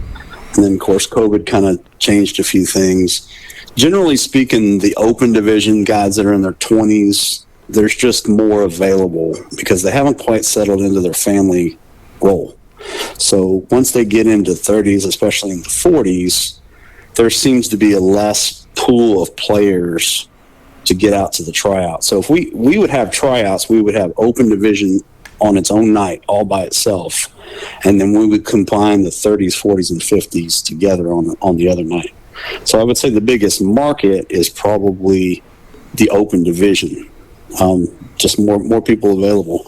Where we want to focus on this year is going to be the 40-plus division. I think that needs the most attention right now because we have a lot of guys in their 30s that are starting to play in the 40s. We have a lot of 40s that want to play, and we just need to do a better job in finding a spot for those guys. That makes sense. What's the 30 age to like barely make the 40 plus? 39, 38? The rules of the way they're written. Let me back up. Let me say one thing. As far as the league rules are concerned, we have managers meetings every single year. We have winter managers meetings, and that's where these rules are laid out and discussed and debated if we change anything. So with that being said, the rules, per manager and everybody else on the same page, agreed that if you turned, say, 40 during that calendar year, you would be eligible. So if you turned 40 on December the 31st, you were eligible to play in the 40-plus division in May. Make sense? Mm-hmm. Gotcha. So you just have to turn that calendar year. Yeah, that question wasn't for me. That was for some of the listeners because somebody asked about that. I remember when we were on the Toros, and Jonathan couldn't make it, so he sent me to the managers meeting, and we had it right here, actually, on 290 on Los Cucos, one year that I was there. I don't know if that's where you normally have it, but I know I went there that one year, and they're like, hey, man, do we want to do a run rule? And I remember I raised my hand and like, look, man, for a team that always gets run ruled, I want to get my money's worth, so let's just keep the ball game going to 2.5 hours or whatever, 2.5 hours, 2 hour 45 minutes, whatever it was. Let's just keep it going. It is what it is, but I want to get my money's worth. Because if you put the run rule in, Toros don't play full game ever because we were just getting our butts whipped, or even the Twins, or if it was for that matter. Yeah, exactly. That's what made me think about. Oh yeah, Twins. And so it's definitely I think that's a good idea of having the managers meeting and get their input and kind of figuring out, hey, where should we go with this? What should this look like? What should that look like? And I think it's important to have that participation. So that's every manager from every team. I'm sorry, say that again. I would say I think all the managers are on board with what you just said about the run rule because they see that happening to their team, especially if they're an expansion team and they're starting off. So they want to get their money's worth and get their at bats, and even if anything, look at some new pitching. I mean, if the score gets lopsided, you can put whoever you want in there to pitch. So those are the opportunities there. Now the umpires wouldn't want anything more than to have a run rule. So wrap it up, get out. Oh yeah, 10 out of 5. Try to slip that in every once in a while, but we do have to correct them. Sorry, bro. I think one umpire asked us at a HHL game. He goes, "Y'all got run rule here?" And I was like, "Nope." He goes, "Damn," and I was like, "Yep." Yeah. Yep, you're here the whole time, bud. Sorry. That's when they start thinking, okay, I'm gonna have a loose zone toward the end of the game. And then tighten it up. But what is it called? Like Excited about a quick inning. Yeah. Bottle cap strike zone at the end. Yeah, there was one umpire one time I was playing at, and he was like, he just wanted it to end quickly. So he's like, hurry up, hustle out. I'm like, dude, we're gonna get 2.5 hours no matter what. So I don't know what your beef is. You're like, very rarely are you gonna squeeze out 9 in the 2.5 hours. It does happen. Those are clean games, right? Like the pitch, it's a pitcher's duel. But you rushing us out, like quit treating us like little kids. Like you said, Cody, you keep saying we're paying you to strike us out. We're paying you. So calm the fuck down. You're working for us. I understand. It's 2.5 hours. That's it. Just be glad it's 2.5 hours and not 9 innings, no matter what. Because then those things can go to 3 to 4 hours. Or y'all can just pay me and I'll call strikes from behind the plate. Yeah, you're gonna be one of those guys. Everything's a strike to you. He's like, yeah, it was right there at the knees, man. So what's like probably your fondest memory of the 20 years you've been there? Like what's a good story that I think you would use? Sum it up, Joe. Sum it up. 20 years. 20 years. Give me a good story, Joe. What stands out? Any professional ball players that come through? Any weird plays that came through or anything like that? Any bench clearing I brawls? remember when J.R. Richard played in our league at one point. Really? And he kept hitting batters because he was a little rusty because he hadn't played in years. And all the batters that got hit, he was playing like 40-plus division. And all the batters that got hit got hurt bad. I mean, black and blue at hospitals and everything else. So I remember we had to address it. And that was weird. That was just It's like weird. you gotta stop hitting people. Like, I know you made it into the majors, but hey, like, you're not there no more. You know, your accuracy's gone. That's another good question I had. How many major league players have we had to run through this league in 20 years? There may have been maybe 4 or 5. Not a whole lot of guys really come through Houston Hardball League, but we have a lot of ex-minor leaguers that come through. I can't just name them out of the top of my head, but we've had quite a few come through there. That's interesting. My favorite line when I run into pitchers that either hit people like that or they walk, most coaches are like, "Hey, how's your arm?" I don't even ask that. It's like, "How's your fucking vision?" Because you obviously can't see the fucking strike zone. Like, what the fuck is going on here? Yeah. Like, do you need glasses? What the fuck's going on here? So he lost his accuracy, but did not lose his velocity. yeah. Ouch. Well, one year, I think it might have been 2 years. 2 years ago, we were out there in Arizona. Joe, I don't know if you remember, but Roger Clemens was out there with a team called the Houston Old Stars.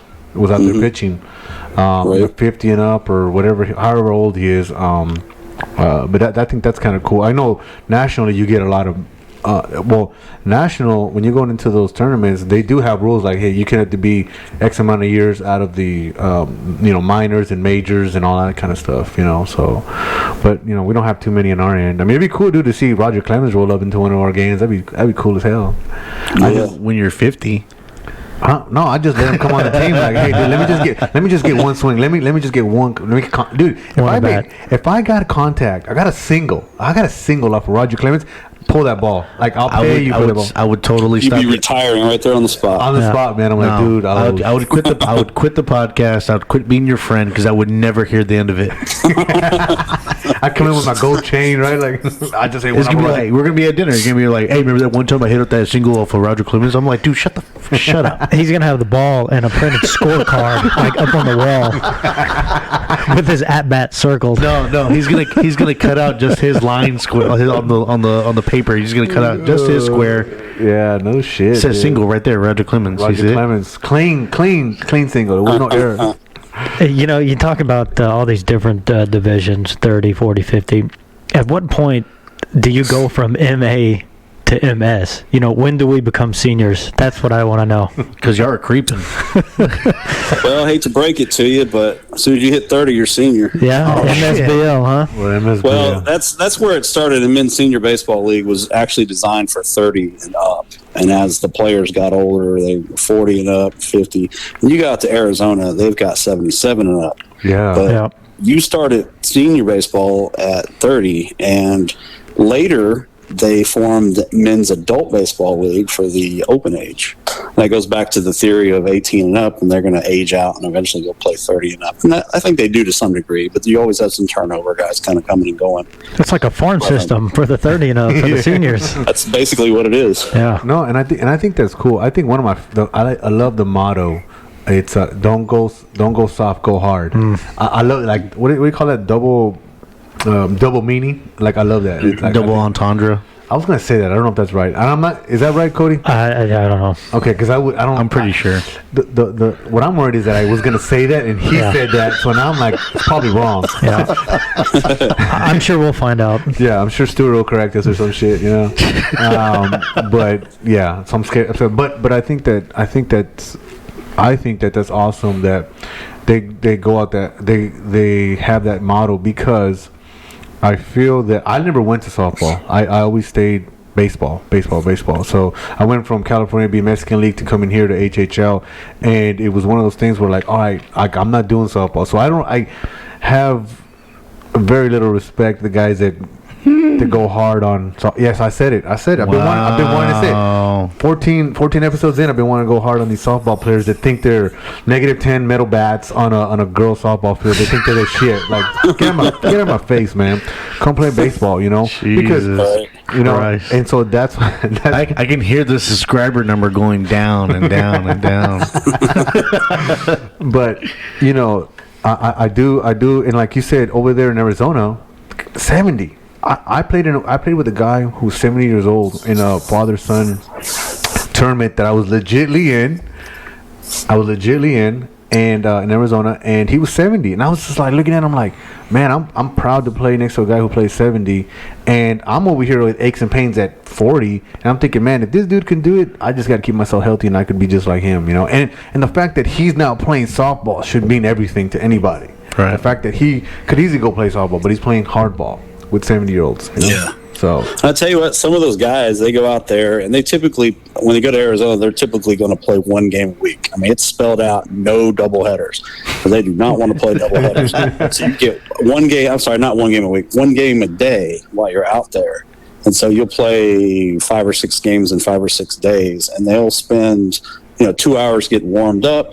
They'll play their game for 3 hours, and then they'll spend the rest of the day in the hot tub and drinking beers and talking about it. see, that's the life right That's there. funny you mentioned that because I helped manage a 65-year-old team out of San Antonio Broncos. It was a good friend of mine. His dad had a team, and I traveled up there with him. It was great. It was my first experience with MSBL, at least the World Series, and that could not be it. That's the truth. What you just said. It took them a long time to warm up. There was always injuries, and I've never seen so many guys get so many massages after the game. They had a term for it. They would go and visit the massage lady or whatever, but maybe they're going for different reasons. I don't know. They don't know their age. I did a tournament in Arizona, and I was a director or helped run one of the tournaments one year, and I had to get on some guys in the 70 and up for drinking beer in the parking lot after the game. Like, come on, guys. Take it and leave. You're in the parking lot of the Angels Stadium. Yeah. Tempe Diablo Stadium, drinking beers. Come on. And you know what's funny is, I think at a certain age, and we've all met that 70-year-old guy that he doesn't give a shit if he offends you. He doesn't give a shit what he says. He's lived his life. He lived his life. Like I can't wait to get to that point, man. That's what we'll always be, the boys of summer, dude. Yeah. I think that's why with real baseball players like us, even at the amateur level, like we'll never grow up. Yeah. Well, because we're still playing, dude. That was probably part of his dream. I get to play, Tempe Diablo, and then I'm gonna have a beer in the parking lot after I play. Like, that was part of I'm telling you, it's an all-day event. It's all centered around one game, and there's no shortage of what to talk about the game. Yeah, and that's what's beautiful about this game, man. I mean, Steve, made this league that you can go all the way up to 70. I mean, you can continue playing your whole career playing it, and the fact that you're able to play in your age group, I think that's what's important, right? Because at a certain point, you can't play in the 30 and up, even if you are 40. I mean, you got Ronnie. Right. Ronnie's one of the exceptions, right? He's 50 something. He's a phenom. Yeah. What? A phenom. He's a phenomenon. Well, he is in great shape, but he would be the exception. He's very rare. Of course, he works hard. He works out. He takes care of himself. Dude, his arm is fucking insane, man. He the long toss it's like, it hurts me when I see him throw long toss. I'm like, damn, I wish I could. Like, I can't even throw like that, and I'm younger than you. It's insane. And can you imagine him in 50 and up, like in that league? He'd just like be blasted. He'd be like the Babe Ruth of that division. You know, He's what just I mean? throwing everybody bored, out. I think. He'd be the Mike Trout of that division. And shit. and you're kind of right. He would be bored. It's interesting because I've been asked before, hey man, you want to play in the 40 and up? And I played in the 40 and up, and it's a little slower. And I'm like, nah, I need to still play in the 30 and Well, up. it's like Ronnie plays for the River Dogs. He's probably the oldest guy on that team. The youngest person on that team is probably like 18 years old, 19 years old. Well, he's probably the oldest guy in the league, I think. Yeah, I'm sure. You know what I mean? We're keeping him young. Well, dude, exactly, and that's what I think. Like you said, he works out, and you've known him for a while. I mean, he's even caught like double headers. That's why I make fun of Cheeto over here when he's like, "Oh, I can't pitch and catch." I'm like, Ronnie would do this. Ronnie would do 3 games. You know what I mean? Right. So and he's what's his excuse? He has no excuse, man. I mean, he just works out and stays healthy, and he has his days where he's like, "Hey, man, I can't catch 2 games." I'm like, "Damn, bro, like shit, you're hurt and you're catching still 1 game. That's awesome." And so. That dude's a beast, and so it's aspiring. It's aspiring to see players like that, and it kind of inspires you to be that, to get yourself healthy. But the thing is, you got to stay healthy. That's the thing, But man, that's cool. I think most guys in the league are competitive. They know their limits, but they always, being competitive and staying in shape, you want to push yourself. So if you are 40s and you can play in the open division, you should push yourself. Try to play in that division. If it's too much, then you make that move. We're a bunch of guys that have a set of baseball gear in the back of our car. We're not driving around with golf clubs in the back. So Yep. I mean, it's a legit sport, and it just needs to be. It's just something that we do. That's our hobby. A lot of guys have hobbies, and that's what we do to stay in shape. Our hobbies are expensive, though. It's still cheaper in golf, though. Well, Yeah, that's true. Yeah. Like he said, any, and that's a good point there, Joe. Is like any hobby is expensive. Whether you shoot guns, you ride motorcycles, whatever it is, and baseball is a hobby. And I don't think it's expensive, but I guess that's me. It falls into the disposable income category. In your That's household. true. That's true. So I guess if you anything play that as much comes as into that Mondo, is like either entertainment or a hobby. You can't break a golf club hitting a golf ball. Yeah. if you get pissed off enough, you will. but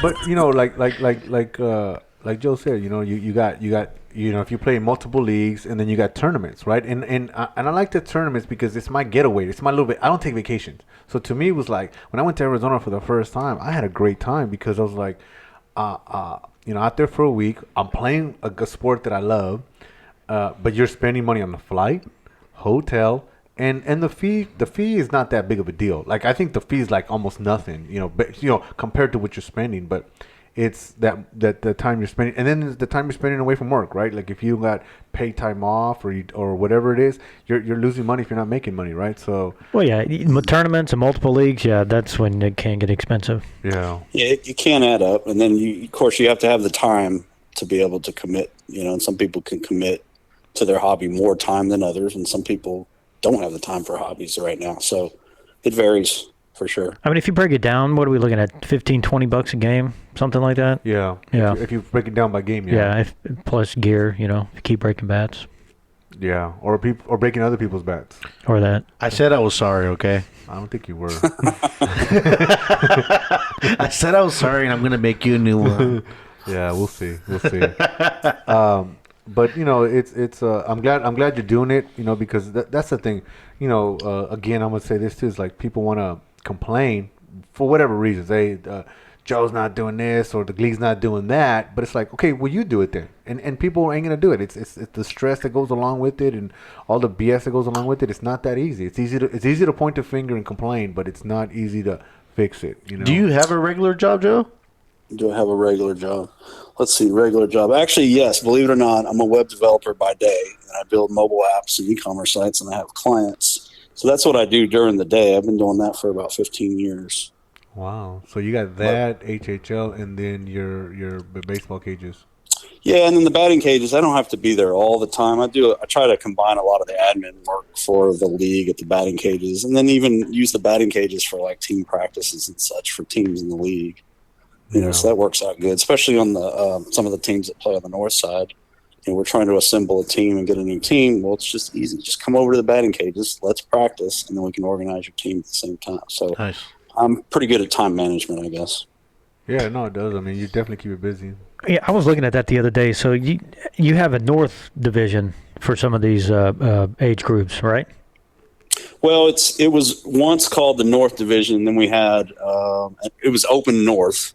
Then we had an Open in town, and then the Open in town was a weeknight, and that just kind of fell apart slowly for that open age group to play weeknight games. And so what used to be the North is now our Open Division, and it just happens to be a lot of teams already assembled from the northern side.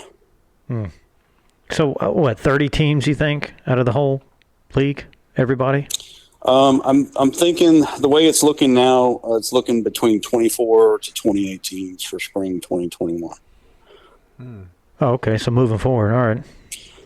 So that's all divisions. We're actually looking at starting a new 35 and up Sunday division that would complement some of the players in the Open division that are more or less on the north side. Interesting. There's another league So for that Mondo. might be coming down the pipe. No, there has to be a rule that you cannot go play under your age. You stay in the 40 and up. Oh man, dude. No, man. I'm like Joe said. You gotta push yourself, man. You gotta see where you're at, and it's like That was a good one. Yeah, that was good. What's interesting too is that a lot of people are scared to go play under their age or whatever because they don't want to push themselves, and that's okay too, But me, I'm like competitive, so I'm trying to figure it out. And then some of these guys, like even some of these guys, when they go, oh, well, you're 40, old man. I said, man, I'll still outplay you. Number two, by the time you get to my age, you're gonna be playing softball. You ain't gonna be playing this. Dude, I lost a lot of good friends that used to play really good competitive baseball to softball. Yeah. You know why? And you know what the main thing was? This is gonna be the stupidest fucking thing. Drink beer, right? That's one, and they win rings, like huge fucking rings, right? And that's what drove them over there. And I was like, that's the dumbest shit I ever heard in my life. But here's the thing. They feel like beasts because they're playing on a 200-foot field, a woman's softball field, right? With a -10 bat. What are they? 60 feet, 40 feet bases. You know what I mean? 40-foot bases. I smell a challenge. Some softball players are going to challenge you in the comments. Oh, We're gonna, our Like a next home run podcast, challenge we're going to be on a softball, field baseball. somewhere. Armando's going to have a softball bat in his hand. Yeah.